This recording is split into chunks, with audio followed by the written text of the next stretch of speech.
उत्तराखंड के ऊंचे पहाड़ों में बसा एक छोटा सा गांव शांत एकांत में नहाया हुआ है। हरे भरे खेत क्षितिज की ओर फैले हुए हैं। सावित्री शांत घाटी में गूंजते हुए अपने दृढ़ कदमों के साथ नदी की ओर चलती है।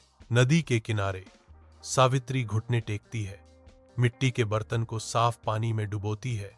उसके चेहरे पर शांति का भाव है। मिट्टी के बर्तन के अब भर जाने पर सावित्री खड़ी है। उसका चेहरा एक शांत शांति बिखेर रहा है जो उसकी विनम्र परिवेश को चुनौती देता है। सावित्री दृढ़ संकल्प के साथ आगे बढ़ती है। उसके कार्य स्वच्छता और भक्ति का एक मौन नृत्य है। माता रानी की उज्जवल छवि के सामने सावित्री रुकती है।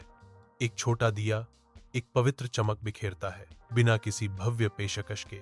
सावित्री की भक्ति शुद्ध रूप से चमकती है क्योंकि वह दिया जलाती है। गहरी श्रद्धा के क्षण में सावित्री अपना सिर झुकाती है। उसकी आंखें दुनिया के लिए बंद है।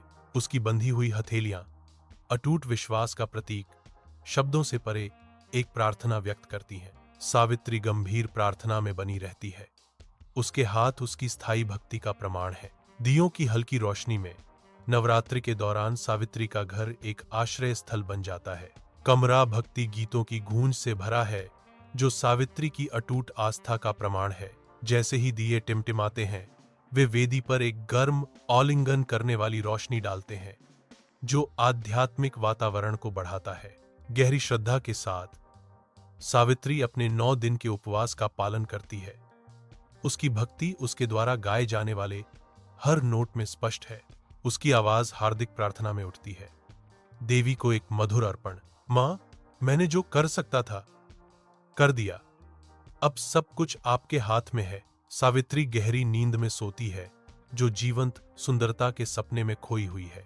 सपना खुलता है, एक ऐसी जगह का खुलासा करता है जो अलौकिक सुंदरता की है, जहां रंग चमकते हैं और चमकते हैं। हवा फूलों की मदहोश करने वाली खुशबू से भरी है, गंधों की एक सिम्फनी जो उसके चारों ओर नृत्य करती है। मीठे घंटों का एक कोरस स्वप्नलोक से गूंजता है।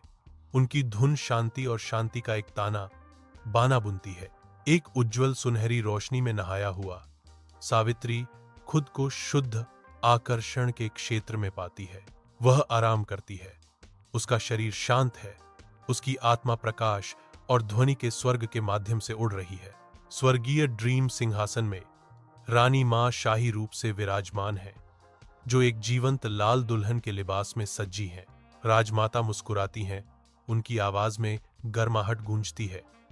बेटी, मैं तुम्हारी भक्ति से प्रसन्न हूं। उसकी आंखें अनुमोदन से चमकती हैं क्योंकि वह आगे कहती है, आपने मुझसे जो प्यार दिखाया है वह सबसे बड़ा उपहार है। अंतिम आशीर्वाद के साथ महारानी मां वादा करती हैं, आपके घर में कभी भी भोजन की कमी नहीं होगी और आपके बच्चे खुश रहेंगे। सावित्री जागती है। उसकी आंखें खिड़कियों से आ रही हल्की सुबह की रोशनी में खुलती हैं। उसकी नजरें जीवंत फूलों से भरी एक टोकरी और अनाज के ढेर पर टिक जाती हैं। पूरे गांव ने इस चमत्कार को देखा। हर किसी का मानना था कि मां देवी स्वयं सावित्री के घर आई थी। उस दिन से सावित्री का जीवन हमेशा के लिए बदल गया। हर साल गांव में एक भव्य नवरात्रि उत्सव होता था।